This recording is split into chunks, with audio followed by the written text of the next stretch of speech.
What's happening? Welcome back to Duty's Daggers. I wanted to review the Hawk Knives Talon.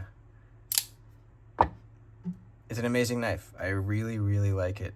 And it's got a lot of really unique features about it. I did a little quick review on it on my YouTube short, but I want to do kind of a longer, more in-depth review of this knife. I get the feeling that a lot of people think it's pretty cool, but they are unsure about a few things like the clip. You know, it's a very weird, unique clip.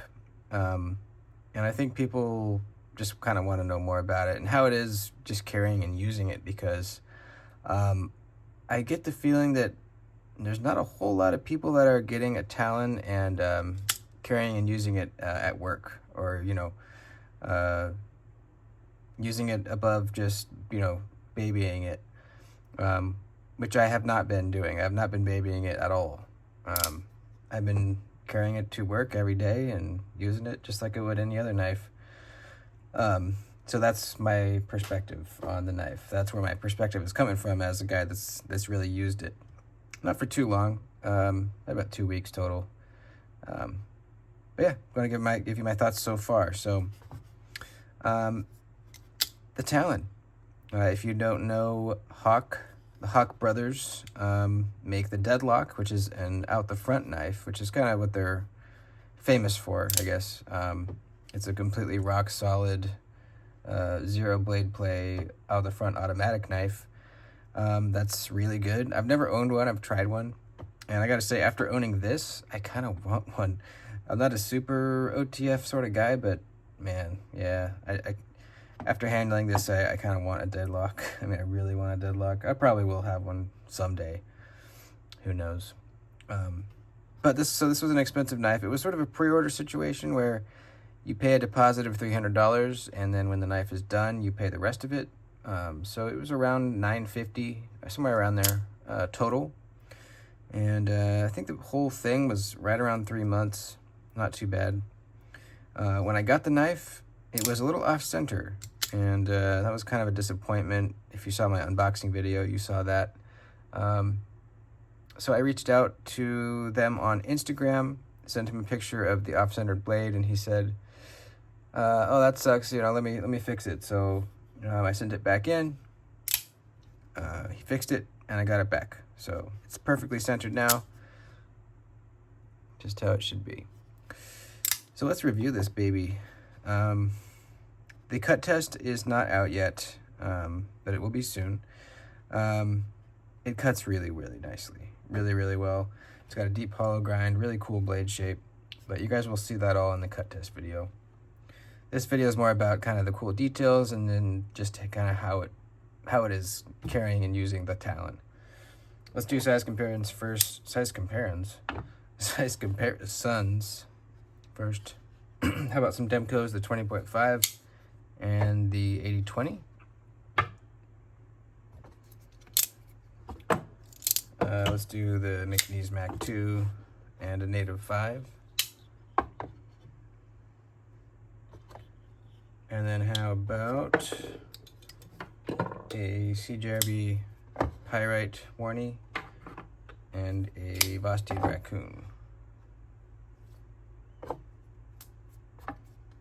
I think it's a really good size, not too big, not too small.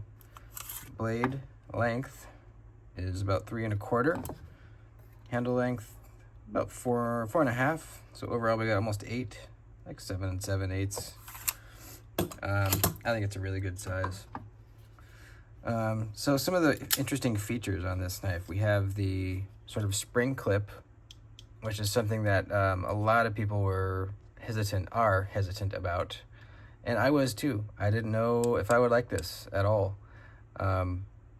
Turns out I don't mind it. I wouldn't say I love it, but I definitely don't mind it.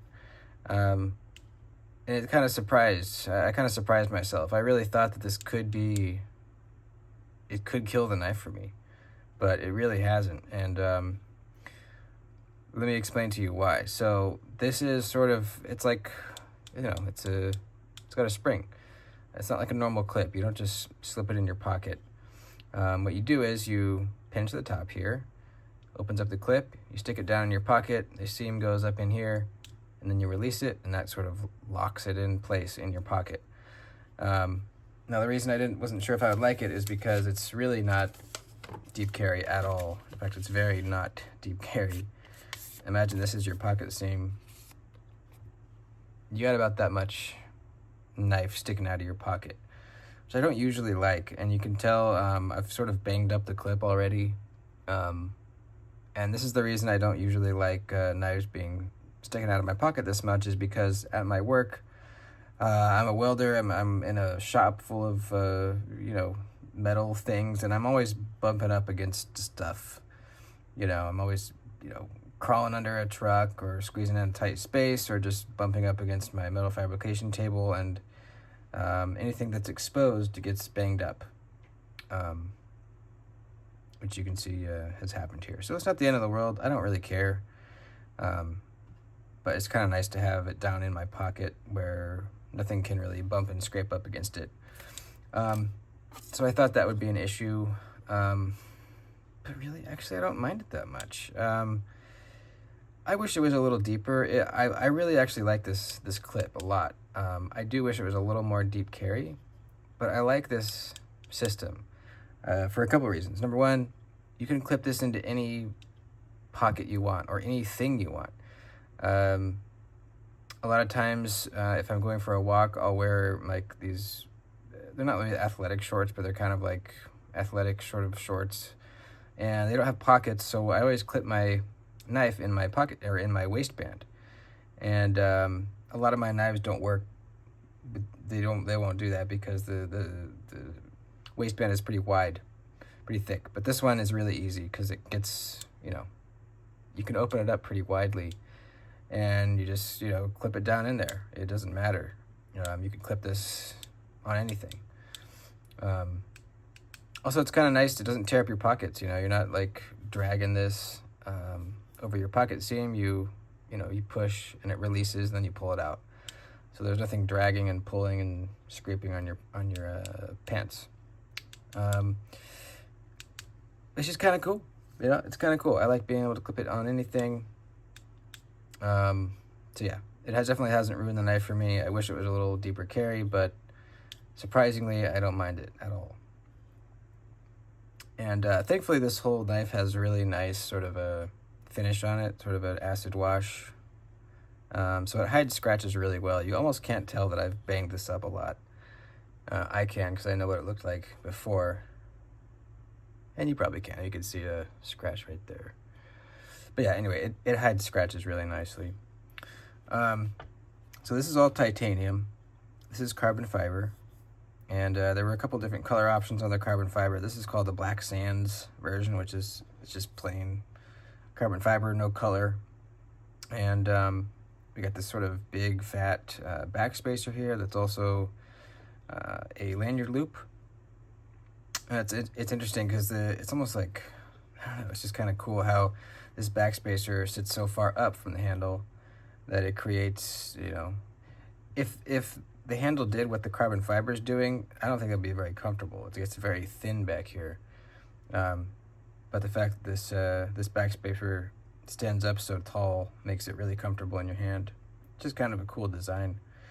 You got the shadow boxing all the way around. The titanium underneath is showing around the carbon fiber, which looks really good.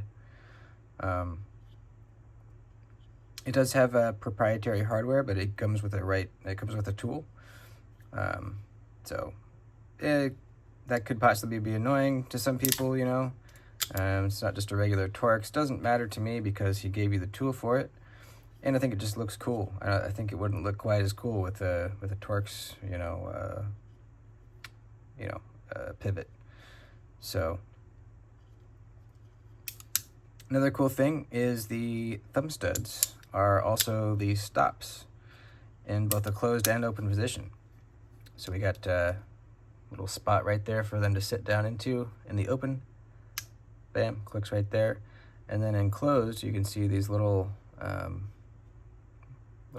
spots carved out for them right down in here where they hit. That's pretty cool. So there's no kind of stop pin inside there, nothing.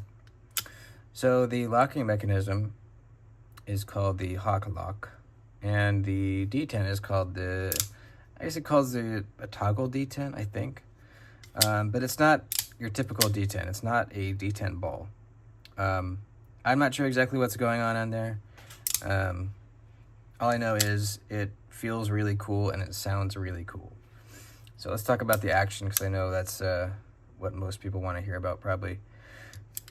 So the means of deployment are this sort of top flipper sort of deal. I don't know what to call it. I've never seen one like it.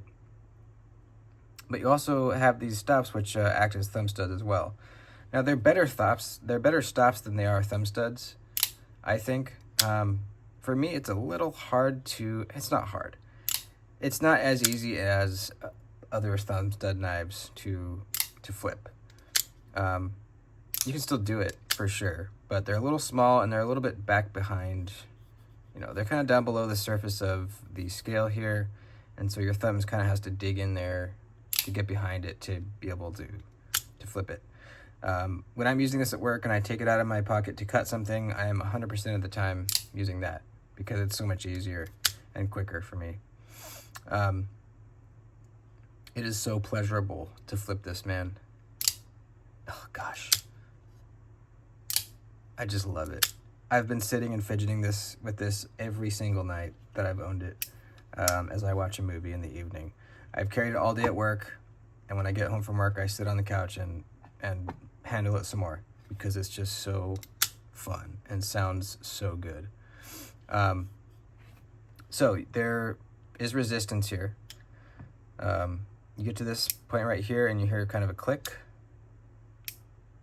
and then you go up and you hit another resistance right here, and then when you get past that, this tab shoots up, and it's there's a coil spring down here. It's forcing a little tab underneath the tang of the blade somewhere up in there, locking it out. And then to disengage, you just pull that down. It gets that locking mechanism out of the way, and it can fall shut. Now, it doesn't fall shut like a regular button lock. You disengage, and it can also hit this other sort of gate. That's the detent. So you got to get past that, and then it's ready to go again. So if you just disengage this and let it fall sort of very gently, it won't go. It has to get past that. So you just give it just the slightest little kind of nudge as you're closing it, and it goes right past it. It's really nothing. But if you kind of just let it drop all by itself, it'll hit that. Trust me, it seems like it might be annoying. It's really not. You really have to try to get it to hit that. If you just normally close it like you would really any other button lock, it shuts right. It's easy. It's really easy.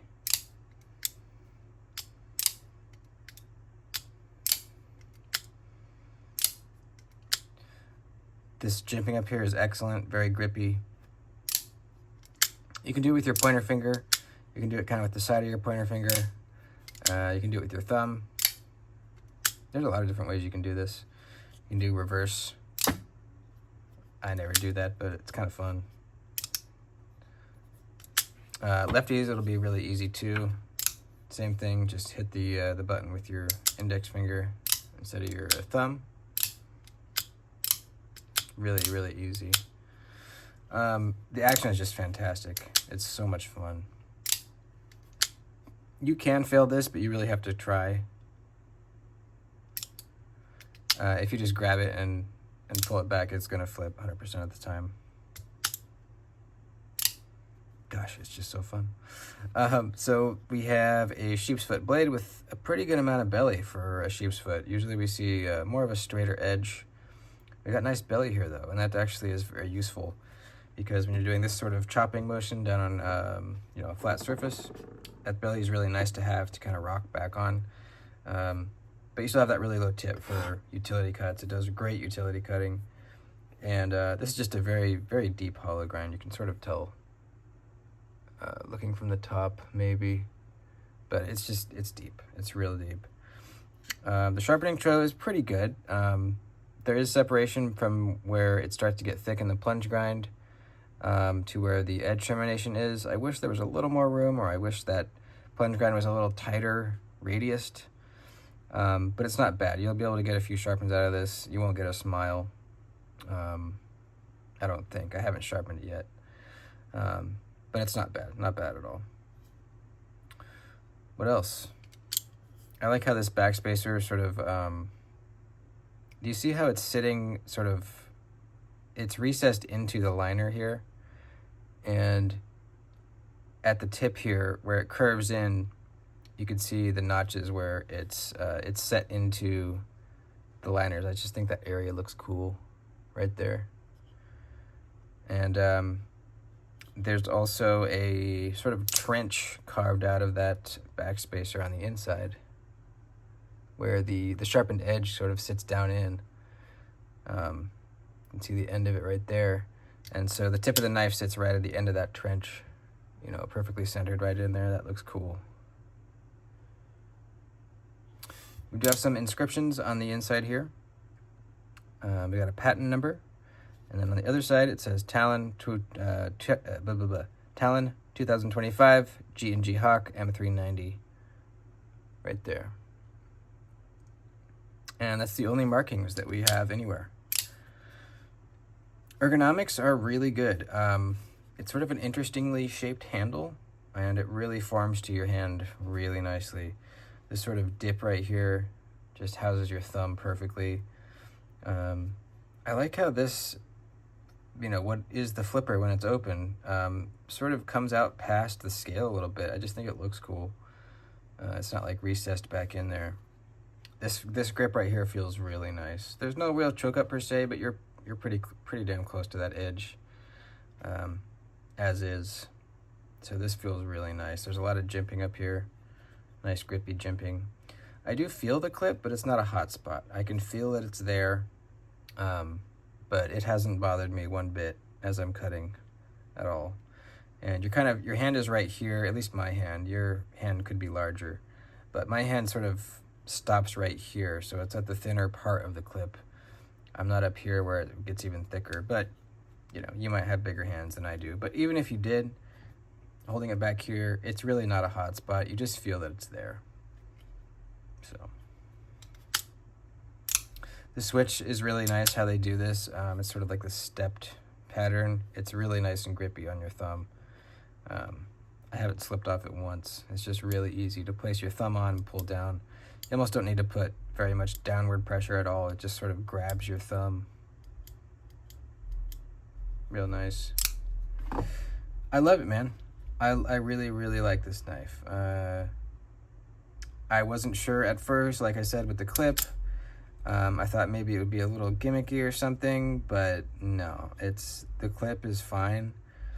I like certain things about it. I dislike other things about it, but overall, I don't mind the clip.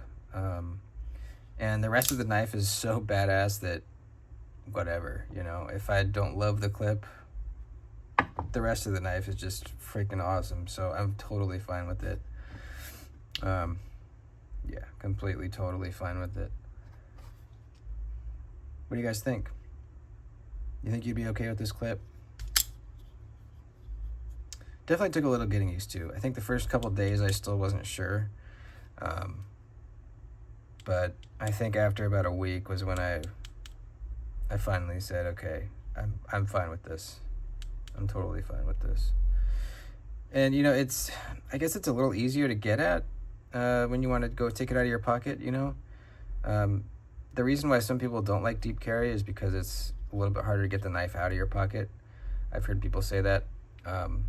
So with this sticking out of your pocket as much as it is, it's so quick and easy just to pinch, you know, lift that clip up, pull it out. It's just right there. Super, super quick and easy. I also like that their logo is sort of engraved on this, on the carbon fiber, both sides. It's a nice subtle way to have the logo on the knife somewhere, you know. I like that. So that's about it. The Talon. Really happy that I have one.